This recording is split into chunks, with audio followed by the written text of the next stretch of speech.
Now if you get your van solar setup wrong, you ain't just wasting your money, you're risking a completely dead system. When you're miles away from civilization, so many builders just rush to slap on solar panels straight on the roof without even checking the gear first. And it ruins the entire build momentum. So today we're going to be cracking into a massive upgrade. 200 watt solar panels on the roof. I'm going to show you exactly how to prep these, what cables to use and what cables you actually need, and the crucial checks that you must do before these ever touch your roof.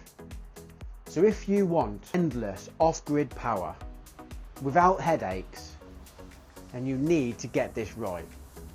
Let's get into it. So here is the reality of the build. You plan your days out perfectly and then a delivery just shows up right in the middle of something else. Now, I've literally just finished structuring out all the wall structures in this Peugeot Boxer build to get it absolutely dialed in. Now it was getting towards the end of the day and the light was dropping slightly, and honestly I was ready to pack the tools away. But when these two massive boxes of solar gear show up, you don't just leave them sitting there. So tomorrow the plan is to get those fitted on the roof. But here is the massive tip that will save you a massive headache. Never ever wait until installation day to unwrap them. If a panel has a micro crack from shipping, or manufacturer forget to include the MC4 connectors, you're going to want to know today. Not tomorrow when you've already prepped the roof. Now, before we tear into these boxes and look at the wiring, I need to talk about what's going on behind me. Getting these walls structured, ensuring the insulation is layered perfectly, and building a framework that won't fall apart on bumpy roads.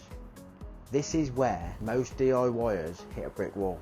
Now, I have spent 26 years working as a professional carpenter, joiner, whatever you want to call it.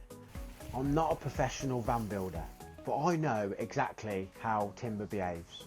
I know how to build a strong, lightweight structure and how to do it efficiently. And I've poured every single ounce of that 26-year trade experience into the Peugeot Boxer Conversion Blueprint. This isn't just one of those rough guides. This is a step-by-step, highly detailed digital blueprint that completely removes the guesswork from your build. So if you have a Boxer, a Relay, a Ducato, this is your Bible. It covers everything from the exact measurements of your framing to the structural layouts that keep you safe. So instead of staring at an empty metal tin feeling overwhelmed, you can just follow my exact process and get it right first time. The link will be down in the description, so go and grab it. It's only $9.99. Save yourself weeks of frustration and let's get your van built right. Back to the power. Now let's unwrap these two beasts. We've got two 200 watt solar panels here, giving us a total of 400 watts on the roof. Now this is the very first problem you need to solve when unboxing solar, is visually inspect them. I'm going to be checking all the corners to make sure they haven't been dropped. I'm angling the glass to the light to look for any shattered cells, but everything here, it looks pristine, so I'm happy with that. Right, next we need to look at these cables. Now these come with standard MC4 connectors, I believe. Now a lot of people get confused here, but it's actually incredibly simple if you look at it logically.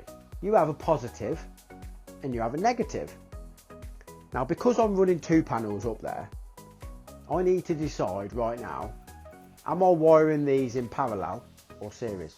Now for this setup, we're going to need our branch connectors and the right gauge of cable to get this power down through the roof gland and into the solar charger safely. Now don't get me wrong, if you use cables that are too thin, you're going to create a bottleneck and you'll lose power to heat resistance. So always oversize your solar cables ever so slightly. By doing this dry run right now in the back of the van, I know 100% that I have every single connection that I need. I know the cables will actually reach And I also know that the cable connectors, they also click nice and tight, and I'm not missing any parts, so thank God for that. So getting 400 watts of power is going to absolutely transform this van. The walls are solid, the panels have been checked, and the cables are all prepped, and the layout is all planned. But all of this prep work is completely useless if you mess up the actual installation. Drilling holes in your roof and mounting these brackets is the most nervous wrecking part of the entire build. And if you use the wrong sealant, your van is going to leak, I'm afraid. Now, to see exactly how I mount these safely, permanently and completely waterproof, click this video right here and I'll walk you through the entire roof installation step by step.